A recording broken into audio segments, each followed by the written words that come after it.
Welcome to Fly on the Wall podcast. I'm your host, Chris Sonksen, CEO and founder of Church Boom. Here you get to sit in on a live coaching session as I coach pastors through the ministry challenges we all face. If you find this podcast helpful, please make sure to like, subscribe, and share. Hey, thanks so much for joining us. So excited about the conversation that we're having today with my buddy Nathan from Ohio. And we're talking about connecting people to the vision. How do you do that when you have a vision, when you have something you want to do, but you got to connect people to that? How's the practical way you can do that? It is a great conversation. Let's dive into it now. How can I help you today, man? What's on your mind? Hey, the first question I wanted to ask is that, I'm not great at systems, and I've watched one of these Fly on the Wall podcasts before. And how do I get better at systems when it's not my natural thing? I can develop them, but it takes time, it takes effort. How do I get better at systems when it's not my natural aptitude? Oh, well, that's a good question. So is it that it's the creating of systems for you that's a challenge, or the implementation of system for that's a challenge? Both, I would say. Yeah, a little bit of both. Yeah. Well, one, I think that, it's interesting because whenever I look at a team, I think there's those that are the ideation and those that are implementation. Probably implementation after I think about it. Say again? Probably implementation after you kind of rephrased it there. The implementation is probably the hardest. The hardest? Okay. So there is ideation, implementation, and I think when you think about systems and strategy, developing system and strategy, I think it's the same thing. There's those that have the idea for it, can sort of formulate it. Then there's those that actually know how to carry it out. And what I often talk about with people is, with pastors and with leaders, is the ability to have a balance in the top 2 or 3 people on your team that know what it looks like for ideation and what it looks like for implementation. Because if all you do is have ideation people, you can all come up with 155 great ideas and nothing ever gets done. Yeah. All you have is implementation people. You're never going to have any ideas because they're not the ones creating them. And so you have to have a balance of ideation and implementation when you start talking about developing strategy, or you're talking about developing systems, as the word you use, systems. So if I were you, I think it's a great time to look in your top 2 or 3 people and say, okay, let's think about these top 3 people, these 4 people that are on my team, and say, okay, look, there are systems we need to put in place. Because I know the size of your church, I know where you're at, we talk a lot. So I know, so it's like, okay, here's where we're at, here's where we want to go. These are 4 or 5 things that are missing. Let's us 4 get together. Let's figure out both sides of this. How are we going to create it? How is it going to get implemented? It shouldn't always be done by you. I think your church is growing, and I don't think it always has to be done by you. But you have to be able to balance that. A few years back, I was sitting with an executive on one of the teams that I lead, and I was sharing with my frustration, and he coached me. And he's like, bro, he goes, look around the table. It was just me and him at the table, but he was talking about, 6 guys, 7 guys at the table. He goes, this guy. I go, oh, he goes, ideation, implementation. I go, ideation. There wasn't one. There was 5 of us at the table, I think, total. Not one person at the table that was implementation. So I was going several months not listening to my own coaching, going, I got everybody. We got 6 whiteboards filled with ideas. No one's going to do it, but we got 6 whiteboards filled with ideas. So I know what that's like to fall into that trap, but you have to step back and say, okay, who's ideation, who's implementation? Okay. And if you don't have ideation or implementation, if you're missing one of them at the table, it's going to ultimately equal a lot of frustration for you. You got to have those people at the table.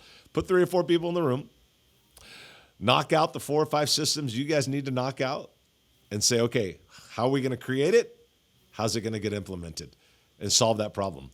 I don't know how to not make someone. It's hard to help someone be ideation when they're just not.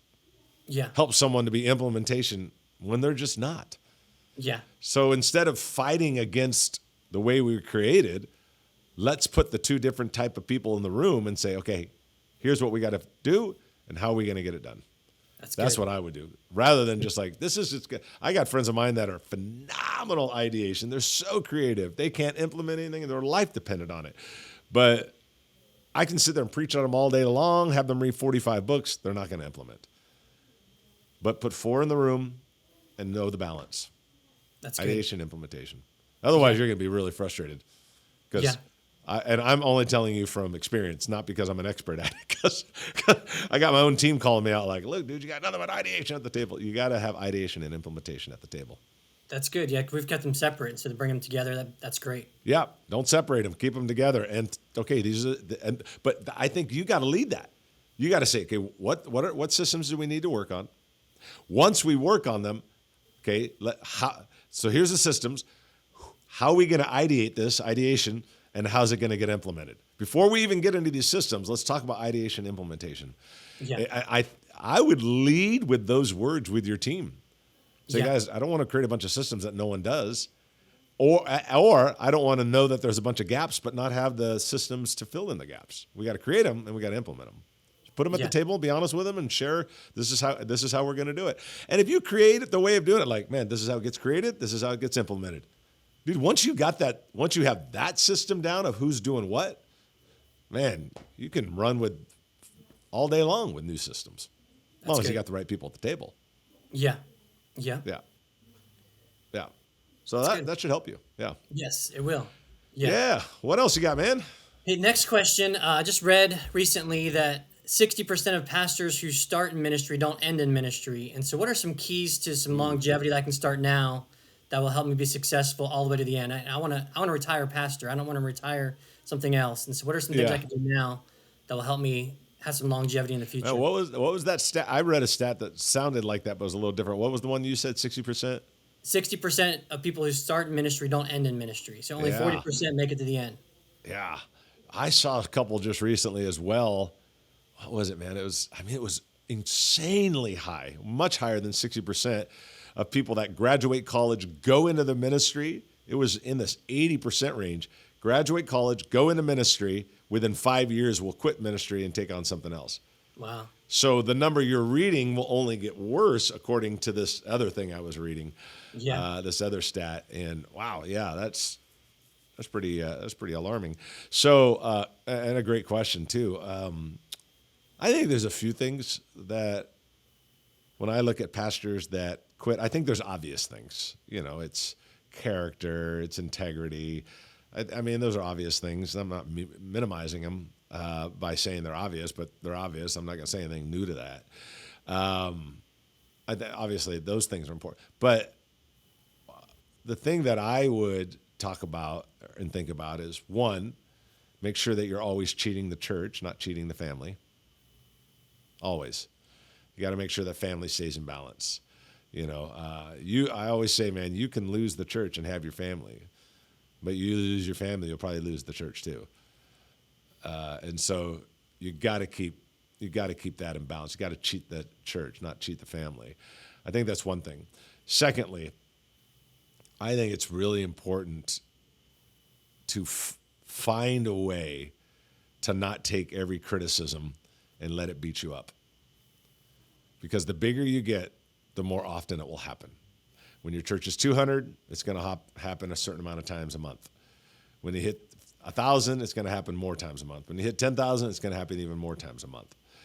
You're going to get criticized. People are going to leave the church. They're going to leave you. You're going to pay for their rent 1 month, sit by their hospital bed 4 months before, help their kid with something, and then they leave the church and say something bad about you.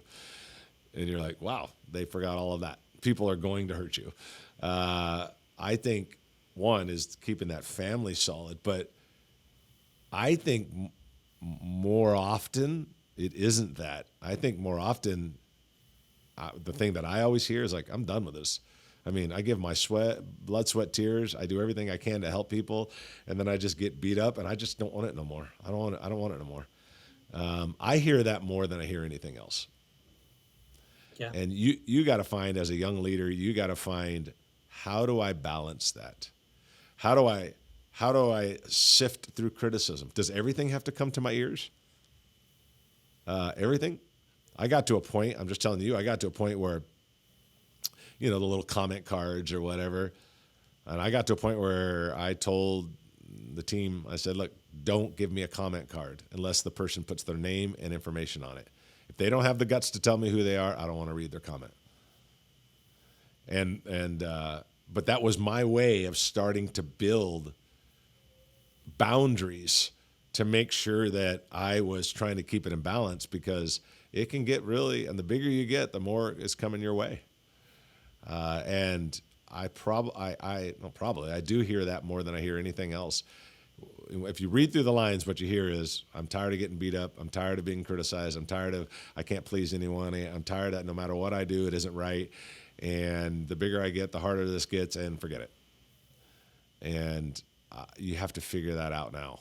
Finding your identity in Christ, finding your security in Him, finding that He's the one that we're trying to please, overcoming being a people pleaser, overcoming insecurity, not letting criticism rip you for 6 weeks, but maybe it hurts you for a few hours, but it doesn't hurt you for weeks and weeks and weeks. You got to find that balance, because if you don't find that balance, your heart may want to stay in ministry, but you're like, I can't take this anymore. I'm done. And to me, I don't know if a lot of people would address that if you were to ask that question to 10 different leaders, but I would, based on being in a lot of pastors' lives. That's the thing I hear more than anything, is that one I'm talking about right there. Yeah. It's hard. That's good. Yeah. Yeah. It ain't easy. No, yeah. Certainly. Yeah. Yeah. And and the bigger you get, Nathan, and the more you influence, the more it's going to come. Yeah. Certainly, that's the more good. it's going to come, where it goes from every other month to every month to every other week to every week to 3 times a week. Yeah. Remember one time I had an opportunity to talk to a couple times with Rick Warren years ago, and a couple times over the years, but one time I had a conversation with him.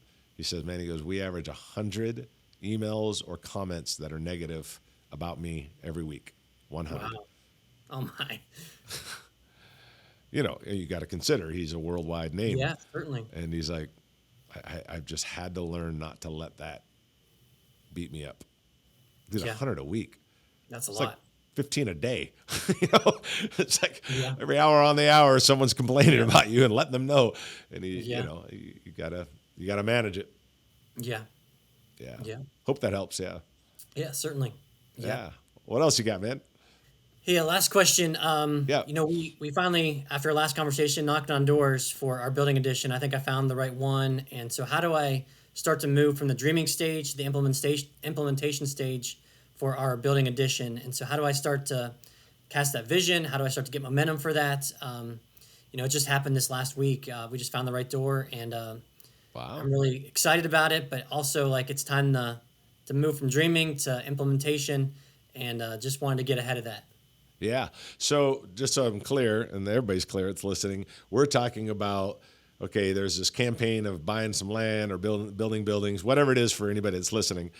You feel like you finally have a good pathway there. Yeah. But now how do we start getting people on board towards that? Yep. Yeah, they're all on board for the dreaming stage, but the implementation stage is going to be different. It's just when the rubber meets the road, it's Is the implementation stage for you financial? Is that what we're speaking of? No, the finances are going to be there. Okay. And so it's just moving forward. I mean, it's the easy part, I guess, but I don't want to I don't want to drop the ball on the 1 yard line. Does that make sense? Yeah. That would be good. Yeah. Yeah. Well, I think there's a few things. You've heard me talk about this before, that above anything else, the meeting before the meeting is the most important meeting. So when you look at vision casting, now, okay, maybe the finances are there. And for some people that's checking out the podcast, maybe the finances aren't there. Either way, finances there, not there. You got to get people on board. You got to get people excited. You got to get them moving forward. You got to get them all in. First and foremost is, man, I always make sure as I kind of go down the sort of scales of leadership to make sure that I am sort of accomplishing this. I got these people on board before I go to this one. I got these people on board before I go to this one. I don't jump to the congregation I say, okay, I got to make sure the board and staff, like, okay, guys, this is what it looks like. This is where we're headed. I'm excited about this. This is what it's going to look like. They have to see their role in all of it. You can't just cast vision and say, yay, we're excited, and they just high five you. Like, you got to be clear what it is you're expecting of them, whether that is financial, in most cases it is, or if it's just financial plus, involvement, whether they're helping to build, whether they're helping to do something, whatever it is, you got to help them find their connection to that vision. Because if all you're going to do is go in and sort of motivate, I always say motivate hits the mind, inspiration hits the heart. So when you are, you're hitting that. No, we got it, yay, dude. They're yay, bro. I'm telling you right now, they'll go yay with you, and bro, by the time they get home and have dinner, they done forgot about it. Because you and I think about this stuff every day of our lives. They think about it 8 minutes a week. It's just way different. So you have to say, okay, how do I get this level on board with me? How do I connect them to the vision? How do I connect them to the plan? How do I make sure that they're moving in the right direction? How do I do that? Like, how do I make sure everybody's going in the right direction? Then secondly, now I moved to the next level, okay? Financially, their labor, their help, their work, their input, whatever. I got to make sure the next group has that. So for me, I'm moving down in groups. And the bigger the church gets, sometimes that even gets split up. Now, I'm not saying that's going to be the case for you, but man, when your church is running much, much larger, it's like, dude, I put all the leaders and volunteers in the room. No one's going to be able to ask a question. So maybe I'm going to do 4 nights of 40 people. It can change like that. But the point is you're working your way through it. The key to vision always is why and how they see themselves in it. Why? Why is this so important that we're doing this? And how do I fit into this? If they don't see them fitting into the vision, then they're just like, they like you, and I guess it's cool and sounds great. And I gave a little bit of money last year or whenever it was. And so, yay, Nathan, that sounds great. You got to help them understand the why this is so important, why this is so big, why is it? And then they have to see themselves in the vision. If they don't see themselves in the vision, then they're just cheering on their team. They're cheering on you, and I mean, they're excited, I guess, as a church member, but you gotta get them to see where they fit into that vision. It's good. Man, if you don't do that, it's just going to be a very short motivation.